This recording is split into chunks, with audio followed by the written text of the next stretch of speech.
Bonjour à tous, ce livre qui vient de sortir est une bombe. Ignoré quasiment totalement, évidemment, par les grands médias. Moi, je vais vous en parler.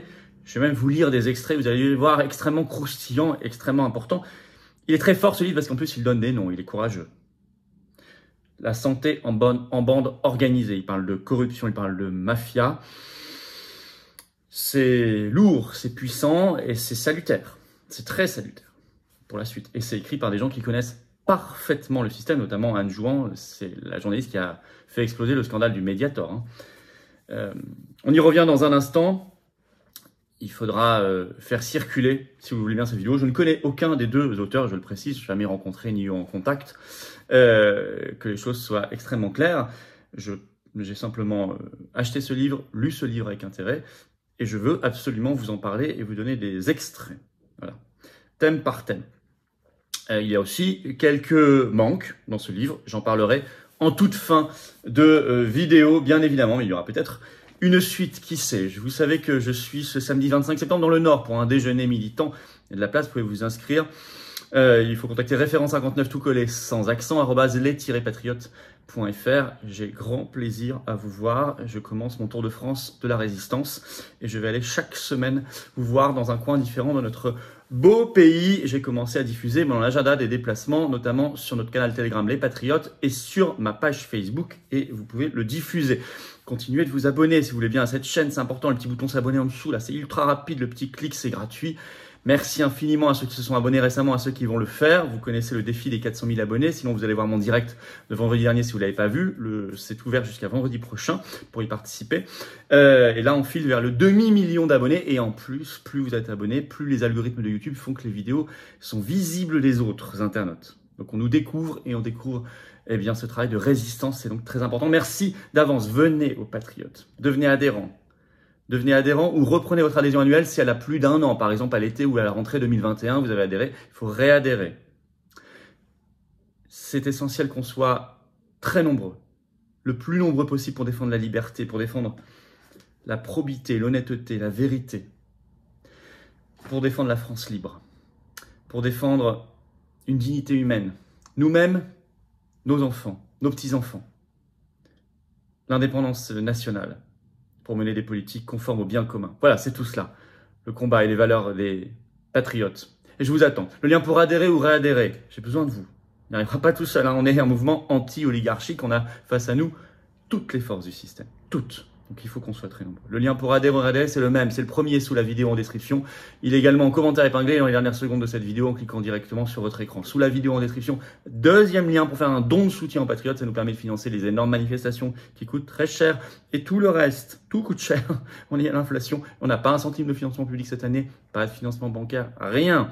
Adhésion, réadhésion, dons sont défiscalisés pour vous aux 2/3. Les dons supérieurs à 500 € ont des avantages supplémentaires depuis quelques temps. Vous allez voir sur le site des Patriotes, mais dans tous les cas, quel que soit le montant, c'est utile, c'est vital et c'est défiscalisé. Bravo, en tout cas, aux adhérents. Bienvenue à eux. Bravo aux donateurs et aux réadhérents.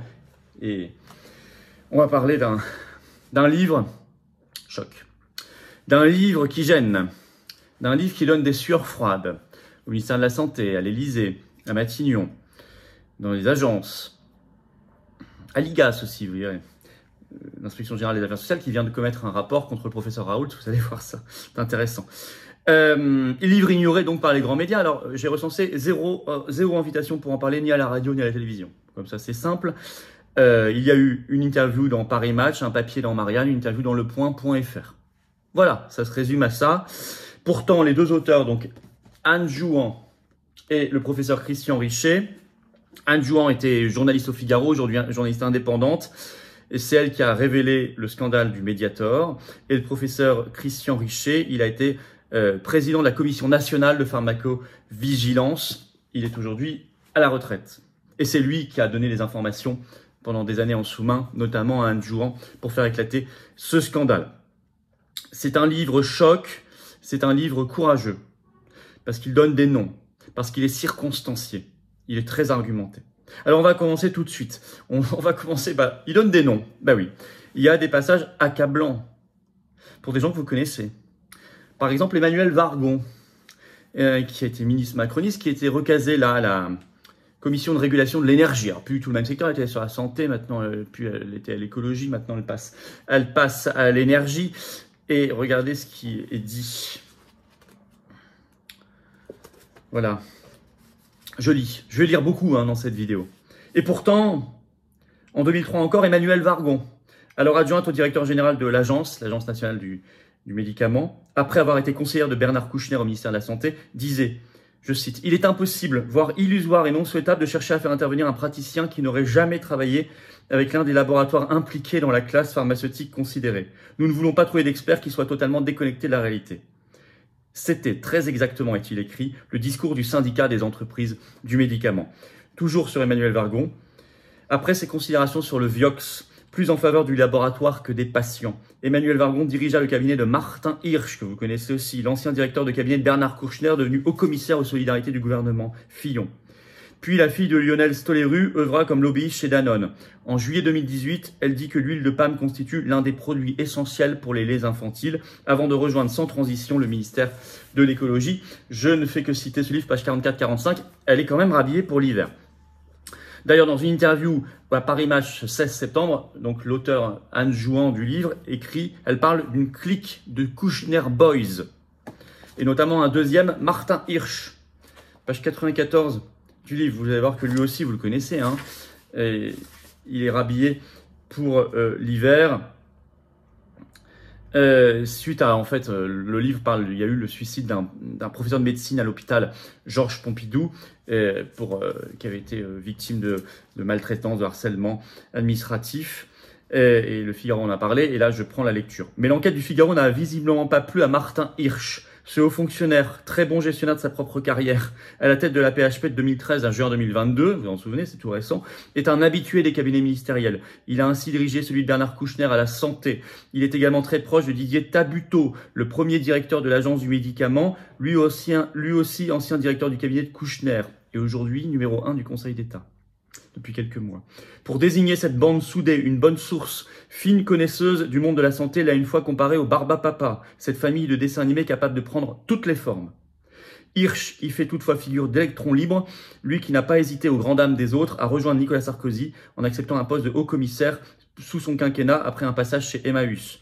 Un jour donc, courant 2016, dans les semaines suivant le drame de Pompidou, mon téléphone fixe sonne au journal, c'est Thierry Dassault, l'un des fils de Serge, actionnaire du quotidien. Jamais le propriétaire n'appelle directement un journaliste. Pour se plaindre, il passe par la direction. Pas cette fois. Je mets au haut-parleur afin de faire bénéficier mes petits camarades de l'échange. Thierry Dassault le déplore. J'écris des choses pas très gentilles sur Martin Hirsch et elles font beaucoup de peine à ce dernier. Donc, par ailleurs, pression sur une journaliste pour ne pas écrire contre Martin Hirsch. Et finalement, les auteurs parlent même, je cite, d'un mélange médico-industriel à part. Page 185 et 186, je vous avais dit c'est gratiné. Hein. Je cite, « Juste avant la trêve estivale, Didier Tabuteau, ancien directeur du cabinet de Bernard Kouchner au ministère de la Santé, et Aquilino Morel signent aux presses universitaires de France un ouvrage titré « La santé publique ». Les deux hommes se connaissent très bien et se vouent une grande admiration. Morel n'ayant d'ailleurs pas de mots assez élogieux pour vanter les mérites des membres du Conseil d'État. À l'époque, tous les deux se côtoient également à Sciences Po Paris, au sein de la chaire Santé, un think tank créé en 2016 par Tabuteau, dont ce dernier sera le responsable jusqu'en 2018, avant de céder la place à son ami Gilles Duhamel, du même cabinet Kouchner, par ailleurs lui aussi ancien de l'Agence du médicament et inspecteur IGAS. À la chaire Santé de Sciences Po, on trouve également Fabienne Bartoli, numéro 2 de l'agence, avant son départ pour l'IGAS, où elle fréquente Philippe Dunton, ancien directeur de l'agence et énième ex du cabinet Kouchner. À Sciences Po, il y a également Philippe Lamoureux, ex-membre de l'IGAS, ex-secrétaire général de l'Agence du médicament, ancien de chez Kouchner, passé du côté de l'industrie pharmaceutique en devenant, après 20 ans de fonction publique, directeur des entreprises du médicament. Sans oublier Jérôme Salomon, vous le connaissez aussi, lui aussi ancien de chez Kouchner et futur directeur général de la santé, ou encore Martin Hirsch, ex-directeur du cabinet de Kouchner et futur directeur général de la PHP. Un mélange médico-industriel à part, les uns IGAS, inspectant en cas de pépin les autres, anciens collègues et amis, dans une sorte de vase clos endogame. Juge et partie, en somme, un exemple de cette aide fraternelle avec scène d'adoubement réciproque. Voilà, j'ai lu. Je ne fais que lire. Alors les mots sont dits, un peu plus loin. Concernant l'industrie pharmaceutique cette fois, on parle de mafia et de corruption. Oui, les mots sont dits et écrits. Mafia, page 272. Ah, je vous l'avais dit, ce livre ne va pas plaire. Je cite. Alors là, c'est des menaces qui ont été reçues par un des auteurs du livre. Qui était derrière toutes ces menaces? Mystère. Je sais juste une chose pour l'avoir apprise de hauts fonctionnaires ministériels au cours de toutes ces années. Il existe une mafia très importante et très puissante de protection des intérêts de l'industrie pharmaceutique. Il lui arrive même parfois de défendre ses amis, entre guillemets, sans que ces derniers soient pour autant au courant de ses exactions. Menaces physiques par des gens payés par l'industrie pharmaceutique, page 121, 122. Je suis à Saint-Denis, une anecdote racontée. Avant les vacances d'été 2010, en pleine séance à la commission d'autorisation de mise sur le marché. Mon téléphone se met à vibrer, c'est mon équipe à Brest. Je sors discrètement pour répondre dans le couloir. À la fin de l'appel, je me retourne. Un individu est derrière moi et m'alpague avec des mots agressifs. Il me reproche d'avoir aidé Irène Frachon, qui a fait sortir le Mediator. En conséquence, me dit-il, ma carrière va être stoppée net. Ensuite, il parle de ma famille, de ma femme, de mes enfants. On sait où va ta fille à l'école, dit-il.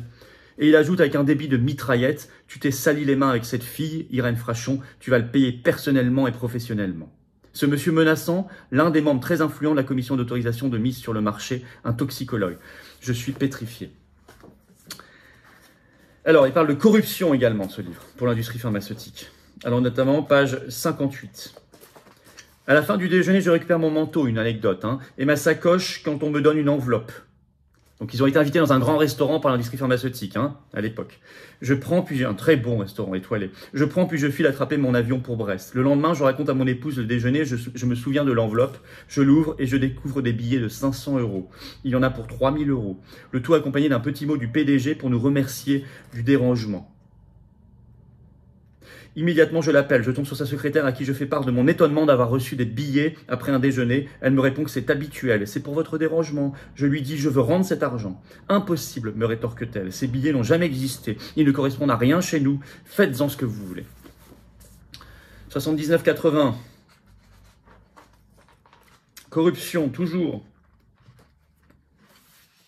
Pendant des années, j'ai régulièrement fréquenté les milieux sélects où se jouait la sélection des postes. Nous étions invités par des associations, notamment celle des cadres de l'industrie pharmaceutique. Jusqu'à l'affaire du Mediator, il régalait le soir les experts de l'agence et du ministère au Pré-Catelan, célèbre restaurant 3 étoiles du bois de Boulogne, privatisé pour l'occasion.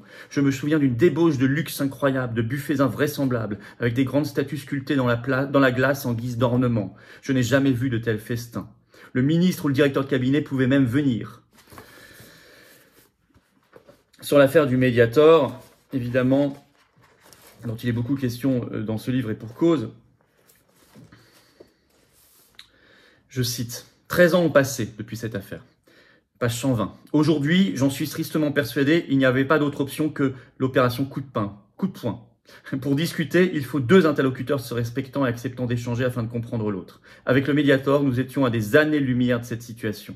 Certes, Irène Frachon les détestait de ne pas se bouger, mais les cadres et les experts de l'institution le lui rendaient au centuple, n'avaient de cesse de la provoquer par prétention, amour-propre et, disons-le aussi, à cause de la corruption. » Et enfin, toujours sur ce thème, il est essentiel, moi je veux absolument insister là-dessus, page 207, 208.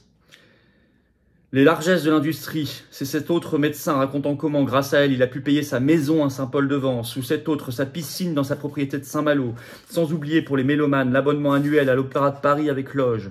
Pourquoi vouloir s'offrir les bonnes grâces des experts? Parce que dans le petit monde du médicament, leur rôle est considérable, inversement proportionnel à leur discrétion, leur nom n'étant souvent pas connu du grand public. Alors il y a des dysfonctionnements institutionnels par ailleurs qui sont pointés dans ce livre, concernant notamment l'Agence du médicament, la NSM, et l'IGAS, Inspection Générale des Affaires Sociales, qui dépend du ministère de la Santé. Sur l'Agence du médicament, ils estiment, c'est page 89, que même après le Mediator, il n'y a pas de remise en cause. Je cite, « Le tsunami du Mediator allait-il révolutionner les pratiques de communication de l'agence ? Pas vraiment. Le culte du secret, la protection des laboratoires au détriment des patients ont perduré comme si rien ou presque ne s'était passé, ainsi qu'en atteste un autre drame, l'essai clinique mortel de Rennes, qui s'est passé en 2016, etc. » Sur l'IGAS, là il parle du copinage, page 187 et 189. 187. Alors, c'est intéressant, un rapport de l'IGAS sur le Mediator, et vous allez voir.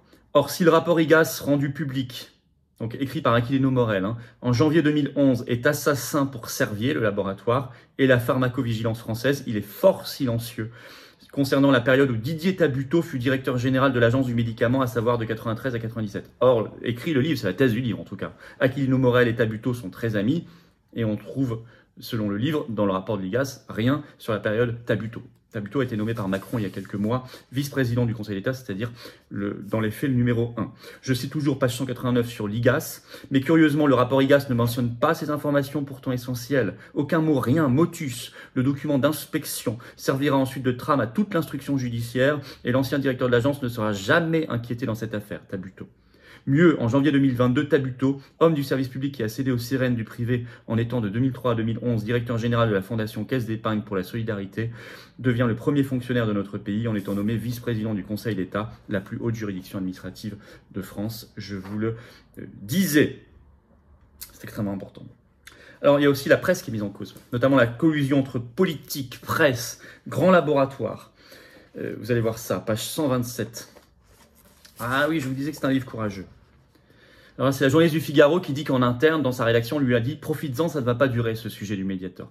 Donc je lis cela. « Profites-en, ça ne va pas durer longtemps » est arrivé dans ce contexte. Une mise en garde du rédacteur en chef, pleine de courage et d'anticipation pour ne pas froisser les désirs du taulier. Je me souviens avoir répondu « On verra bien ». Le taulier, c'était Étienne Moujotte. L'ancien vice-président de TF1 avait rejoint le quotidien en 2007 et en était devenu directeur des rédactions. Au journal et à l'extérieur, tout le monde connaissait sa proximité avec Nicolas Sarkozy, alors président de la République. Entre nous, nous disions le patron sarcophile.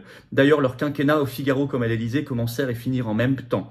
Moujotte fut débarqué seulement 2 mois après la défaite de son poulain face à Hollande. La petite phrase sibylline du rédacteur en chef était bien sûr une allusion à ses connivences, sans oublier un point important. Jacques Servier, des laboratoires, était un client historique de Nicolas Sarkozy dans sa période avocat d'affaires. À la fin des années 90, Servier l'avait consulté pour un projet de fondation. Son objectif, protéger son laboratoire de toute éventuelle offre publique d'achat. Il avait été décidé de monter une structure de droit néerlandais très avantageuse fiscalement, etc.